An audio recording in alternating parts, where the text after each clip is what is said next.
Alexei Morozov descended to the bottom of Lake Baikal in mid-September 1977 as part of the deep-sea compartment of the Sevyanka 4 submersible.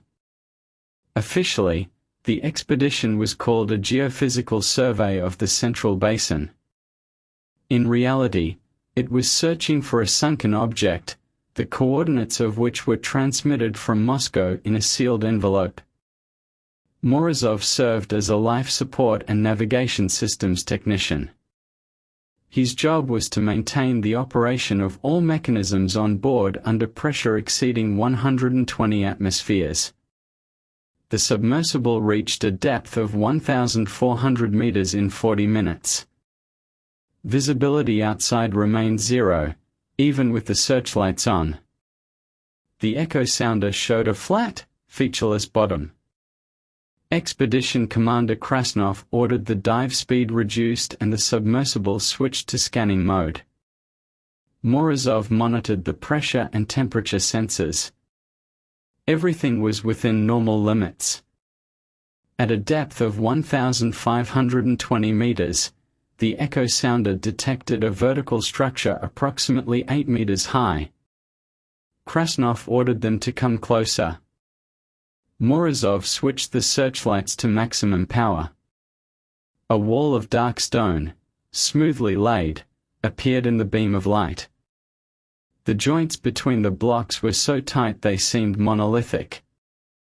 Krasnov was silent for 30 seconds, then ordered the surface and recorded the coordinates of the find in the logbook. Morozov took 3 photographs with his camera through the porthole. On the surface, they were met by a representative of the KGB special branch named Ustinov. He took the film and logbook and ordered the crew not to leave the mothership. Morozov spent the night in his cabin, trying to figure out exactly what they had found. In the morning, Ustinov called him to the captain's cabin and explained that the next day they would conduct a second dive to explore the interior of the structure.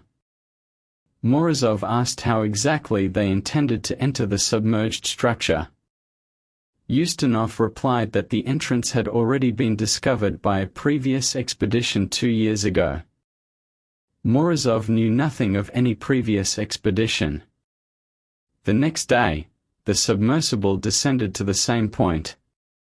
The echo sounder revealed a passage about 2 meters wide at the base of the wall. Krasnov directed the Sevyanka inside. Morozov turned on additional lights. Beyond the passage, a space resembling a wide corridor with a stone floor and ceiling opened up. The walls retained traces of carving. The water temperature inside was 2 degrees higher than outside. Morozov checked the sensors twice. The readings remained unchanged. The submersible moved forward 50 meters. The corridor widened into a hall the size of a 3-story building. In the center of the hall stood a structure resembling a column, but with metal elements. Krasnov stopped the submersible and ordered Morozov to record everything on camera.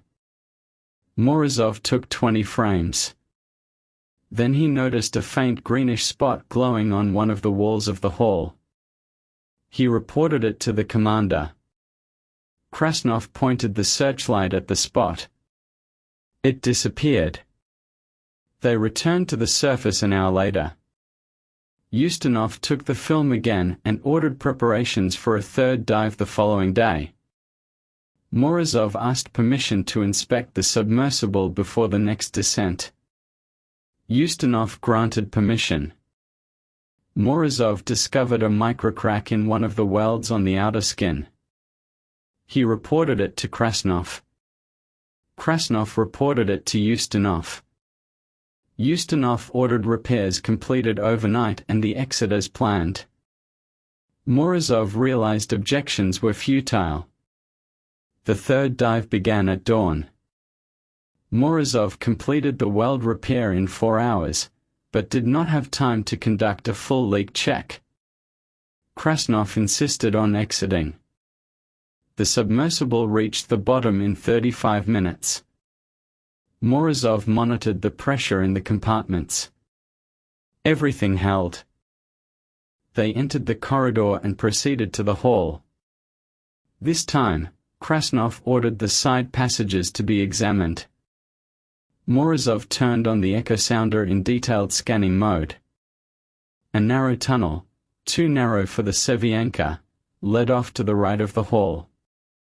Krasnov ordered Morozov to don a self-contained diving suit and explore the tunnel on foot. Morozov objected that the depth didn't allow for an exit without a decompression chamber on board. Krasnov replied that decompression would be performed on the mother ship upon return. Morozov exited the apparatus through the airlock. The external pressure pressed on his suit with a force he could feel even through the thick fabric. He turned on the headlamp on his helmet and walked toward the tunnel. Inside, the floor was covered in a layer of silt, but the walls remained clear. Morozov walked 20 meters. The tunnel ended in a small room with smooth walls. In the center of the room stood an object resembling a metal box the size of a desk. Morozov approached. The box was covered in a thin layer of corrosion, but retained its shape. On the top lid were symbols that didn't resemble either Cyrillic or Latin. Morozov tried to open the lid. It wouldn't budge. He took a tool from his kit and tried to pry the edge. The lid lifted a centimeter, then slammed shut. A stream of bubbles erupted from beneath it. Morozov took a step back. The bubbles rose to the ceiling of the room and disappeared. The temperature of the water around him dropped 3 degrees. And in a matter of seconds, the sensor on his suit began beeping. Morozov turned and walked toward the exit. Behind him, he heard a sound like metal scraping against stone. He quickened his pace. When he returned to the apparatus, Krasnov asked what he had found. Morozov described the box and the symbols. Krasnov wrote everything down in his log and ordered the ascent.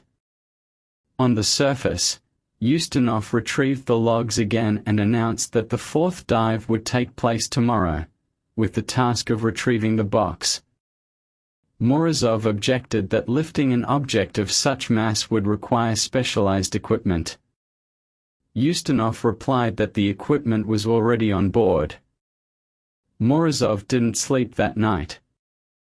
He thought about the bubbles and how they could have escaped from the sealed box at a depth of 1.5 kilometers. In the morning, he asked permission to inspect the recovery equipment. Ustinov refused. Morozov realized that things would only get worse. The 4th dive began at noon. A winch with a cable was installed on board the apparatus. Krasnov steered the Sevyanka toward the tunnel. Morozov went outside again. He reached the room with the box.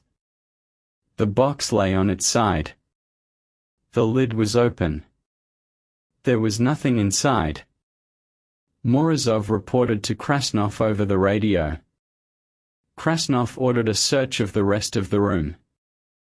Morozov walked around the perimeter. On the far wall, he discovered another passage, narrow and low. He crawled inside. Beyond the passage, a second room opened, larger than the first. In the center stood a structure resembling a rack filled with metal cylinders. Morozov counted 23 cylinders. He picked up one cylinder. It was light, almost weightless in the water. The same symbols as on the box were visible on the metal surface. Morozov tried to unscrew the cylinder's lid. It gave way easily. Inside was a folded sheet of plastic-like material. Morozov unrolled the sheet. It had lines and dots drawn on it, forming a diagram. He didn't understand what it was, but he photographed the sheet with his helmet camera. When he returned to the apparatus, sensors showed an air leak in the main compartment. Krasnov ordered an immediate ascent. Morozov checked the systems. The leak was coming from the very weld he had been repairing. The weld had split under the pressure. There was no time to repair it at depth. They began their ascent. At a depth of 900 meters, the leak worsened.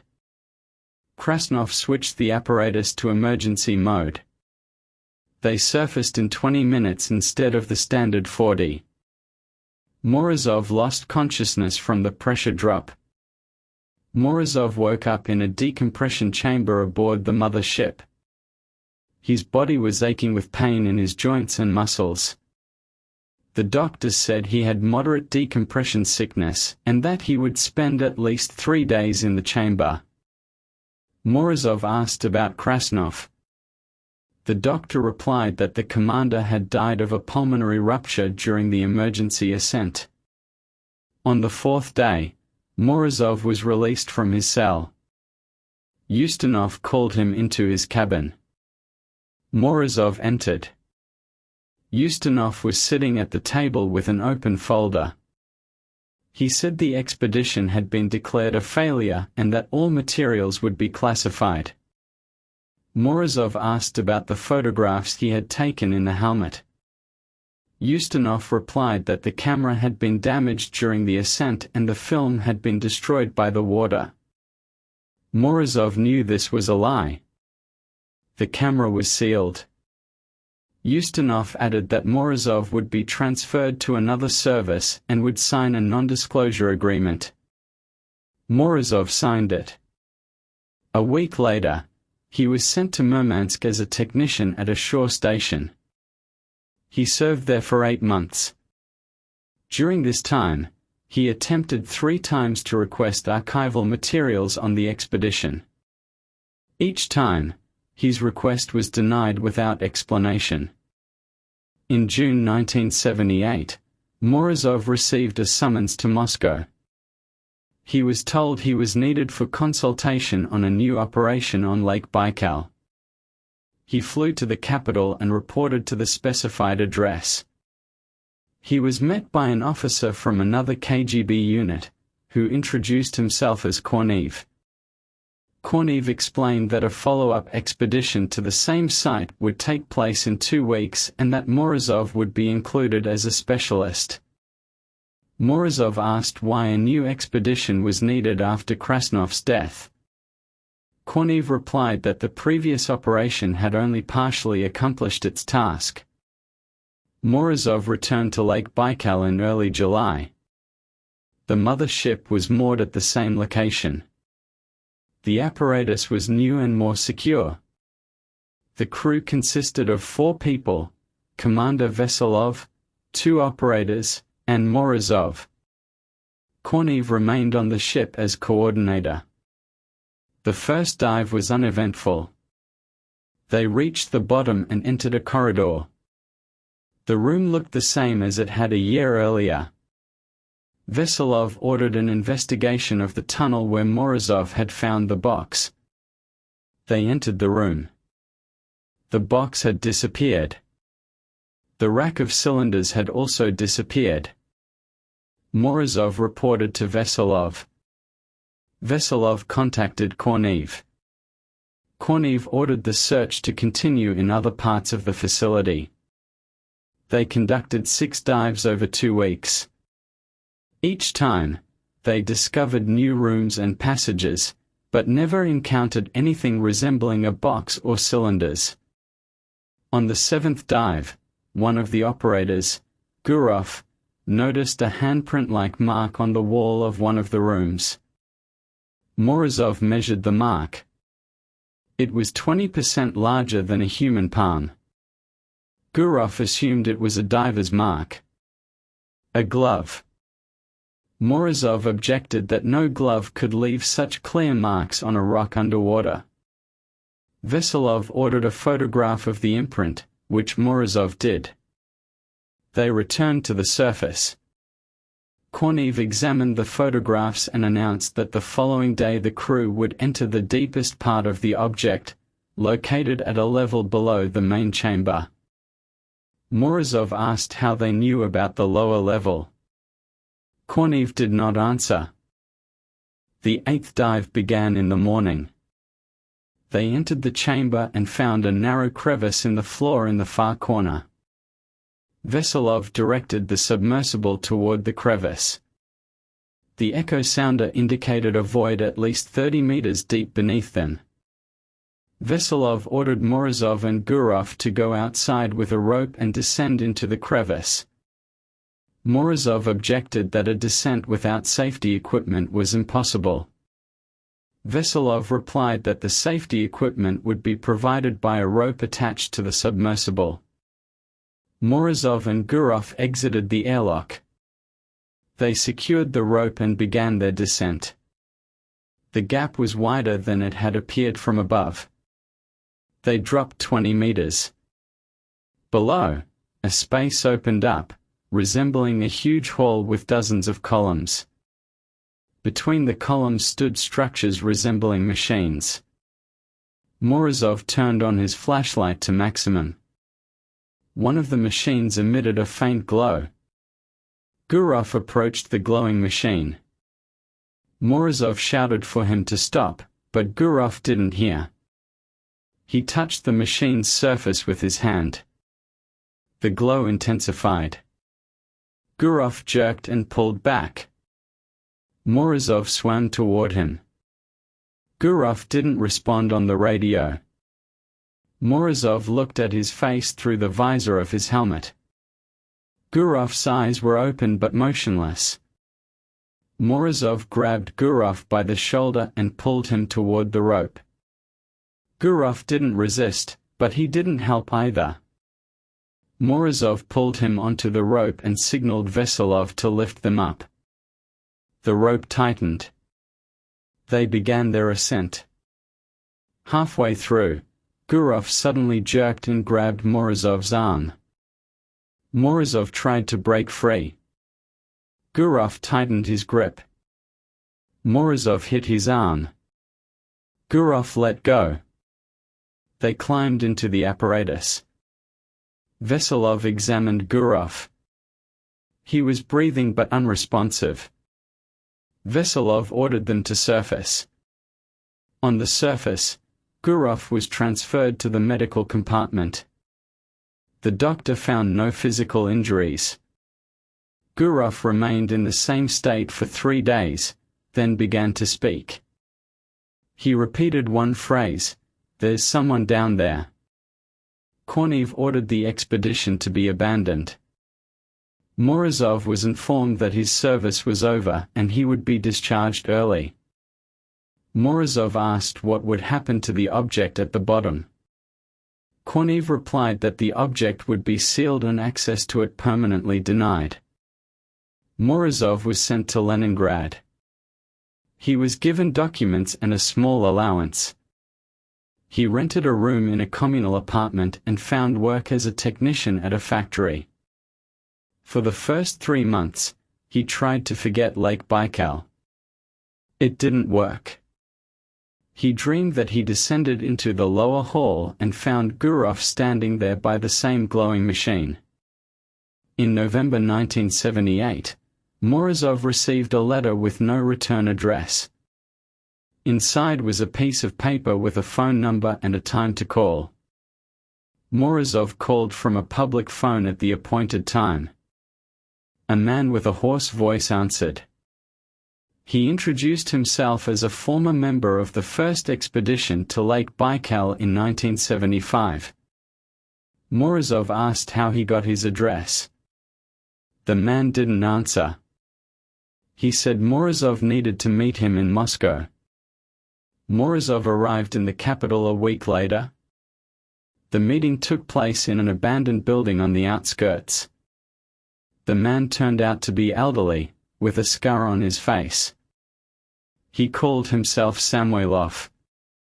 Samoilov explained that in 1975, their crew descended to the object and found the box before Morozov. They opened it and took the contents. A month later, 3 crew members died of an unknown illness. The fourth, Samoilov, survived, but was discharged from service and placed in a closed clinic for compulsory treatment. Samoilov said that inside the box was an object resembling a flat metal disc. The disc emitted a faint heat and vibrated. When it was delivered to a laboratory in Moscow, it stopped vibrating and cooled. Scientists tried to open the disc, but all instruments broke upon contact with the surface.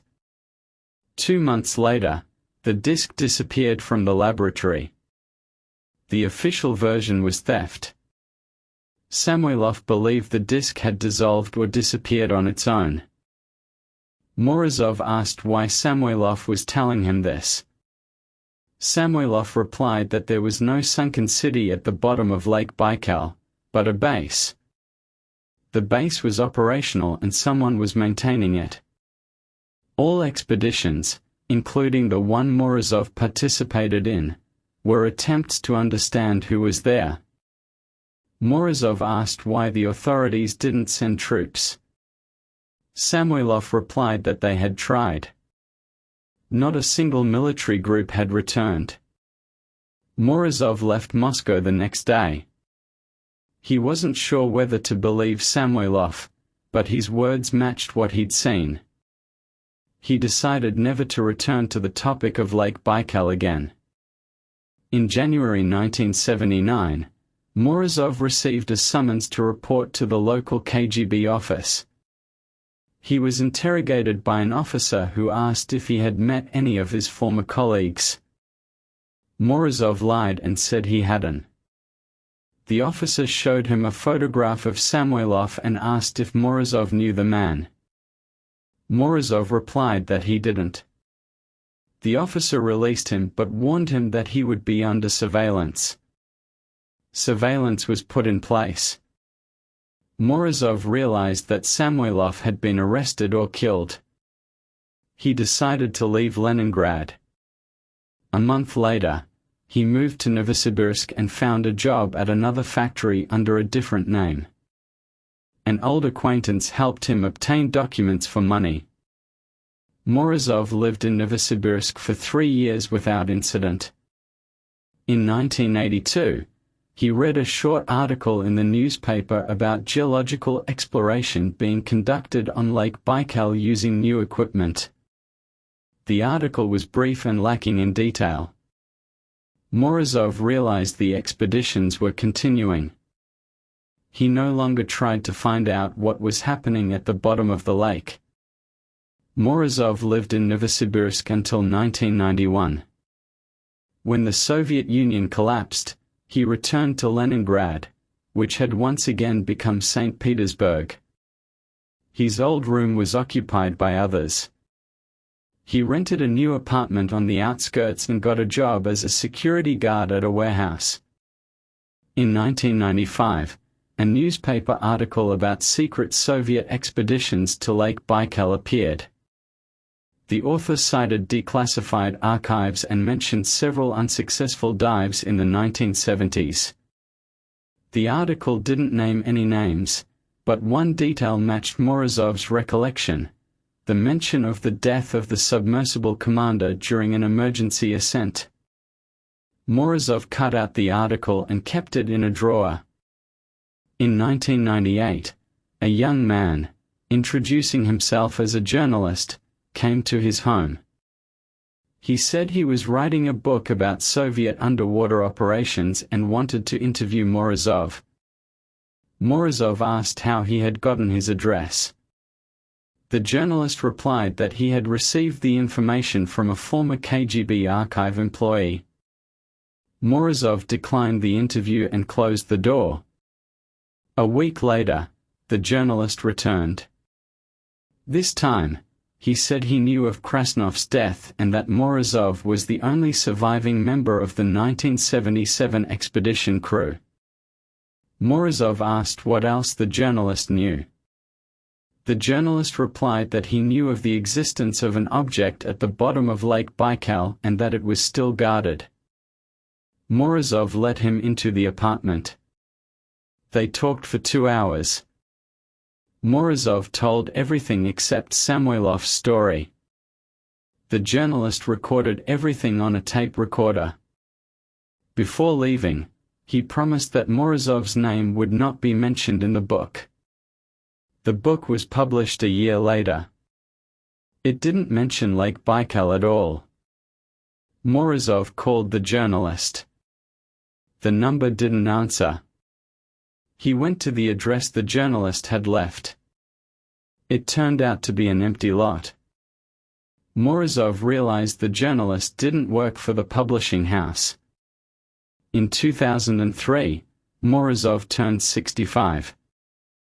He retired. His health was poor. The effects of decompression sickness were making themselves felt in joint pain and breathing problems. He rarely left the house. One evening, he received a call. The caller didn't identify himself, but the voice was familiar. The man said that an object at the bottom of Lake Baikal had activated in 2001. Several research teams had vanished without a trace. Authorities ceased all operations in the area and declared the zone closed to civilians. Morozov asked the caller how he knew about this. The caller replied that he had been there himself. The connection was lost. Morozov didn't know if this was true. He never tried to verify it again. In 2008, he died of heart failure. Among his belongings, they found a newspaper clipping from 1995 and an old photograph taken through the porthole of a submersible. The photograph showed a smooth stone wall and a dark passage leading into the depths. The photograph was handed over to the local archives. It remains there to this day, in a folder marked Unidentified Objects, Baikal, 1970s. Access to the folder is restricted.